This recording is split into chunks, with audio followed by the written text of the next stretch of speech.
네, 안녕하세요. 자, 벌써 또 모의고사 시즌이 돌아왔습니다. 그렇죠? 그렇다는 것은 여러분들 시험이 곧 임박했다는 뜻이기도 하고요. 그동안 또 여러분이 공부했던 내용들을 또 정리할 수 있는, 그리고 여러분들의 현재 주소를 확인할 수 있는 시간이 돌아왔다, 이렇게 생각을 하시면 됩니다. 지금부터가 중요해요. 그동안 아무리 잘 달려왔더라도요, 저도 뭐 수험 생활할 때 그걸 많이 느꼈습니다만 1년간 아무리 열심히 했더라도 시험 한 2, 3개월 앞두고 그때 집중력이 흐트러지게 되면 근데 1년 농사 도라미 타불이 된다는 걸 많이 느꼈거든요.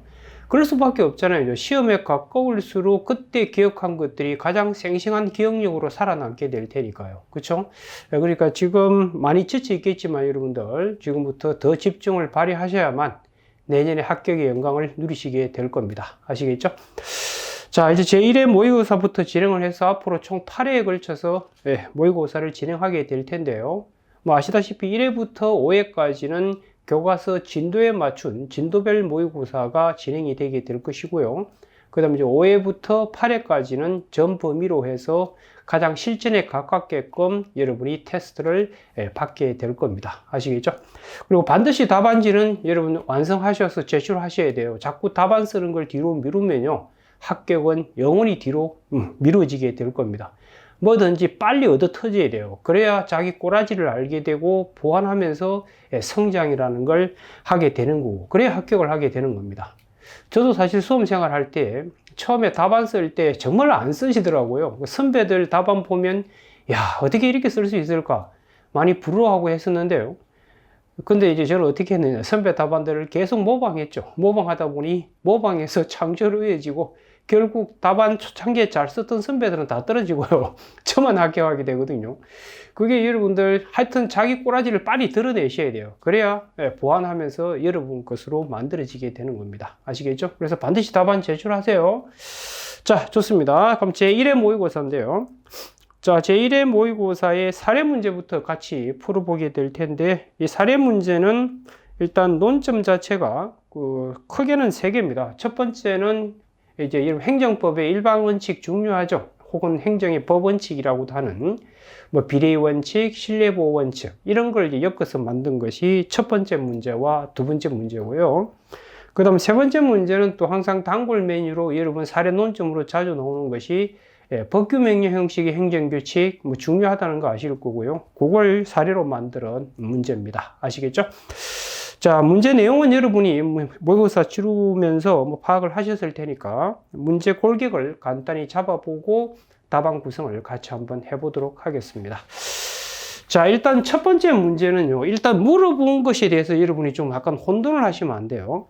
그 첫 번째 물어본 설문이 그렇죠. 성북구청장은 위 목욕장 영업소 폐쇄를 명할 수 있겠나? 그럼 영업소 폐쇄를 명하는 것도 행정작용이죠. 그럼 행정작용을 할 수 있겠냐 이거죠. 그럼 여러분 제가 행정법의 출발이자 끝은 뭐라고 자꾸 강조했었죠? 법치행정이라고 그랬잖아요. 그죠? 행정을 하고 싶으면 법을 지킬 때 가능하다고 그랬잖아요. 그럼 이 물어봤던 것을 보세요. 폐쇄를 명할 수 있겠냐? 즉 행정작용할 수 있겠냐? 이 말은 법치에 반하면 못하게 될 것이고 법치에 부합하게 되면 할 수 있겠죠. 그러면 폐쇄를 명하게 됨으로써 성문법이든 불문법이든 위반하게 되면 할 수 없다는 결론이 되겠죠. 그럼 여기서 만약에 폐쇄를 명하게 되면 법 중에 어떤 법을 거스르게 되는가를 물어본 문제라는 걸 캐치하셔야 되는 거예요. 근데 100% 성문법 위반 물었지는 않을 거 아니에요. 그죠? 그래서 불문법인 행정법의 일반 원칙, 그 중에 특히 첫 번째 문제는 신뢰보호 원칙에 포커스를 맞춰서 문제를 풀으라고 출제를 한 거예요. 물론 비례 원칙까지 쓰셔도 돼요. 그런데 두 번째 문제가 비례 원칙도 문제이기 때문에 굳이 위에 문제 쓰실 때 비례 원칙까지 답 썼다 해서 점수가 깎이는 일은 없어요. 오히려 더 받을 수는 있습니다만 시간 고려 때문에 거기까지 쓰기는 만만치 않을 수 있을 겁니다. 어쨌든 제가 강조드리고 싶은 것은 첫 번째 문제에서 이게 뭘 묻는 문제인가, 그걸 파악을 하셔야 돼요. 그래서 법치 행정과 관련해서 기본을 여러분이 아는지를 물어본 겁니다. 아시겠죠? 물론 이게 신뢰보호 문제라는 건 공부 어느 정도 된 친구들이라면 충분히 알 수 있을 건데, 다만 이 문제 접근을 어떻게 할 것인가를 여러분이 혼돈이 있을까봐 미리 한번 출제를 해본 거예요. 아시겠죠? 그래서 문제 골격은 이렇게 되어 있는 거예요. 지금 이 갑이라는 친구가 목욕장 영업 신고를 한 거예요. 그런데 성북구청장이 수리를 했어요. 근데 이 수리 자체가 위법한 수리예요. 이 수리하면 안 되는데도 수리를 해버린 그런 상황이라는 게 설문에 주어져 있습니다. 자, 그래 놓고 나서 이제 그걸 알게 되죠. 알게 되고 나서 이제 성북구청장이 영업소 폐쇄 명령을 지금 하려고 하는 거예요. 그럼 그게 가능하겠냐 이 말이죠. 그럼 이게 딱 보더라도 이거 냄새가 나잖아요. 아니 문제 없다고 수리해 놓고 나서 그게 잘못됐다 하면서 목욕장 영업 폐쇄명을 내리게 되면 여러분이 갑이라도 아니 아무 문제 없다고 그래 놓고 왜 지금 와서 이래요. 세상에 믿을 놈 아무도 없다 이런 생각이 들잖아요. 그러니까 이 사례에서 만약에 영업소 폐쇄를 명하게 되면 갑이 아무 문제 없을 거라고 믿었던 이 갑의 신뢰가 훼손될 수 있잖아요. 그러면 신뢰보호도 법이죠. 그럼 우리가 법치행정을 지킬 때만 행정작용을 할 수 있는 거잖아요. 그렇잖아요. 그런데 만약에 이 사안에서 폐쇄 명하는 것이 법인 신뢰보호 원칙에 반하게 되는 상황이 되어버린다면 영업소 폐쇄 명령을 할 수 없다가 되게 될 거라고. 그러니 결론, 이 문제는 결국 신뢰보호 원칙에 반하게 되는가 그렇지 않는가를 묻고 있다는 걸 파악을 하셔야 된다고. 그리고 또 하나 이게 중요한 포인트는요. 우리가 신뢰보호 원칙이라든지 평등원칙, 그 다음 자기구속 원칙은 요것만 검토하면 되는 것이 아니라 한 개까지 검토해야 된다고 배우셨잖아요. 그죠? 특히 한 개 중에서 신뢰보호에서는 이처럼 위법한 작용을 믿은 거잖아요. 그죠? 이럴 경우에는 항상 신뢰보호와 뭐가 충돌한다고 배우셨죠? 그렇죠. 법률 적합성 원칙과의 충돌 문제를 한 개 부분에서 반드시 언급을 하셔야 되는 겁니다. 이해가 되죠? 그걸 물어본 것이 첫 번째 문제예요. 그러니까 첫 번째 문제 논점 정리한 거 보세요. 전체 답안 구조 보시면 설문 1 같은 경우 논점 정리해서 그걸 밝히면 되고요. 그럼 핵심 논점은 결국 신뢰보호 원칙 위반이 될 겁니다. 물론 비례 원칙까지 쓰셔도 돼요. 이런 상황에서 폐쇄 명하는 건 너무 심한 거 아니에요? 이렇게 당연히 갈 수 있는데 사실은 신뢰보호에서 여러분 한계 부분이 있죠. 그건 결국 비례 원칙을 그대로 반영한 거라고 이야기를 했었잖아요. 그죠? 그래서 사실은 비례 원칙도 위반이 될 수밖에 없어요. 이거는 고잉보다 사익이 더 크다고 될 테니까. 우리 한계 부분은 결국 공사 저울에 다는 거니까요. 그죠? 근데 어쨌든 출제자 입장에서는 신뢰보호 원칙을 놓고 집중해서 한번 써보라고 출제를 한 거예요. 그래서 신뢰보호 원칙 일반론 쓰시고 사안포섭 하시고 그럼 신뢰보호 요건이 충족됐다고 하더라도 마지막 한계 부분에서 위법한 것을 신뢰했기 때문에 법률 적합성 원칙과의 갈등 부분을 답안에 쓰셔야 됩니다. 그렇게 해서 마무리 지으시면 돼요. 됐나요? 자, 그다음 두 번째 문제에서 이제 별도로 비례 원칙을 물어보려고 분리해 놓은 겁니다. 자, 그런 사안에서 목욕장 지금 시설을 했겠죠. 갑을 수리했으니 그걸 믿고 이제 투자를 해가지고 목욕장을 개설했는데 목욕장 시설을 철거하라고 명을 내릴 수 있겠냐는 거죠. 이것도 여러분이 보면 아니 아무 문제 없다고 그래가지고 이 돈도 엄청나게 투자를 했어요. 뭐 2억 가까이인가 아마 투자를 했을 거예요. 꽤 많은 돈을 투자하고 그런 상황에서 목욕장을 없애버리라? 너무 심해요 안 심해요? 심할 것이다 이런 생각이 들잖아요. 그러니까 두 번째 문제에서는 목욕장 시설 철거 이거 명하는 거 너무 심하다. 즉 비례 원칙 위반인가 아닌가 그걸 묻고 있겠구나라는 걸 캐치를 하셔야 되는 겁니다. 여기까지 이해되셨죠? 다만 제가 기본 강의나 사례 강의에서도 강조했다시피 신뢰보호 같은 경우는 기소행위든 재량행위든 다 적용되지만 비례 원칙은 재량행위에서만 적용된다고 그랬잖아요. 그죠? 그러니까 비례 원칙을 답안에 쓰고 싶으면 반드시 주어진 설문에 있는 행정작용이 재량행위라는 걸 반드시 먼저 검토하고 답안을 기술에 내려가셔야 돼요. 아시겠죠? 그럼 우리가 기속인가 재량인가를 판단할 때 그 기준이 되는 1차 원칙은 문헌 보고 판단한다고 했잖아요. 그죠? 그래서 이 설문에 보시면 주어진 법이 건축법이라고요. 이 건축법 79조 1항에 터잡아서 지금 이런 행위들을 하거든요. 그럼 79조 1항에 보면 할 수 있다라고 되어 있다고요. 그러니까 이거 재량행위구나. 이걸 이제 빨리 캐치가 되겠죠. 그죠?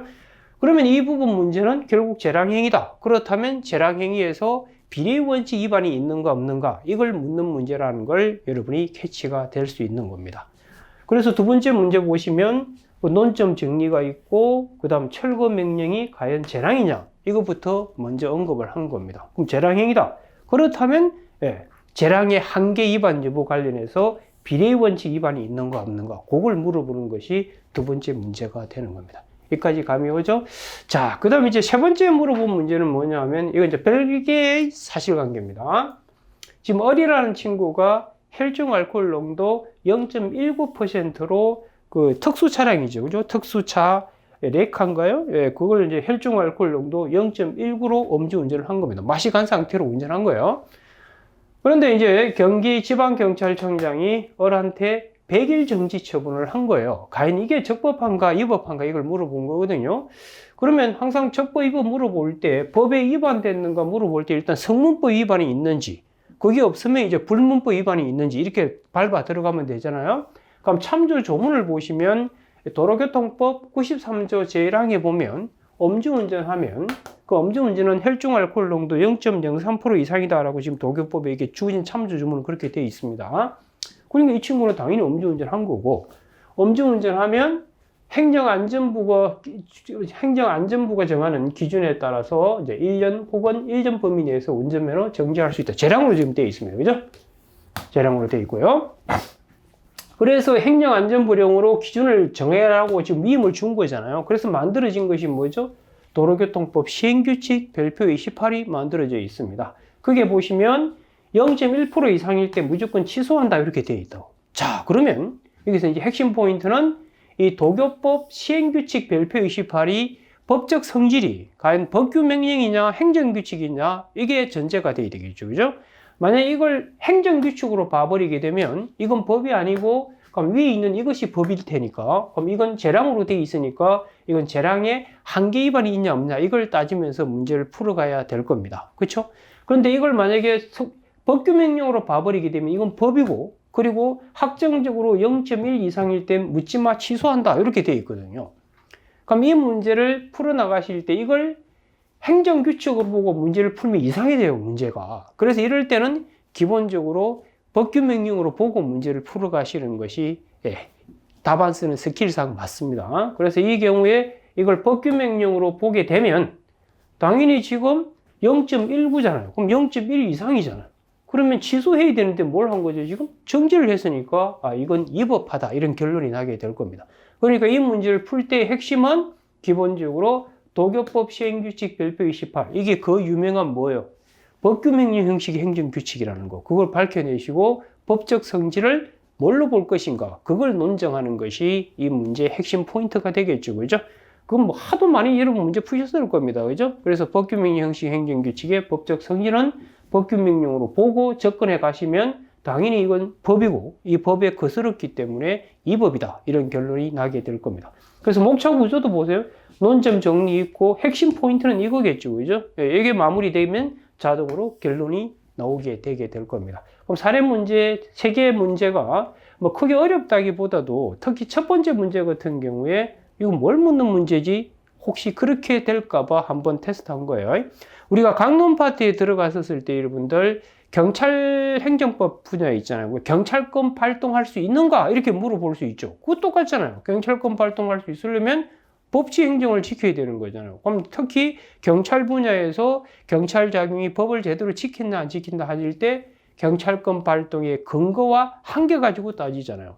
그러니까 그때도 경찰권 발동할 수 있습니까? 이렇게 물어보면 그 경찰권 발동의 근거 한계를 준수했냐 안 했냐 이걸 물어보는 문제라는 걸 여러분이 빨리 캐치할 줄 아셔야 됩니다. 알겠죠? 자, 그러면 이거 사례 문제 다 푼 거나 다를 바가 없습니다. 자, 그러면 예시 답안을 같이 한번 보도록 합시다.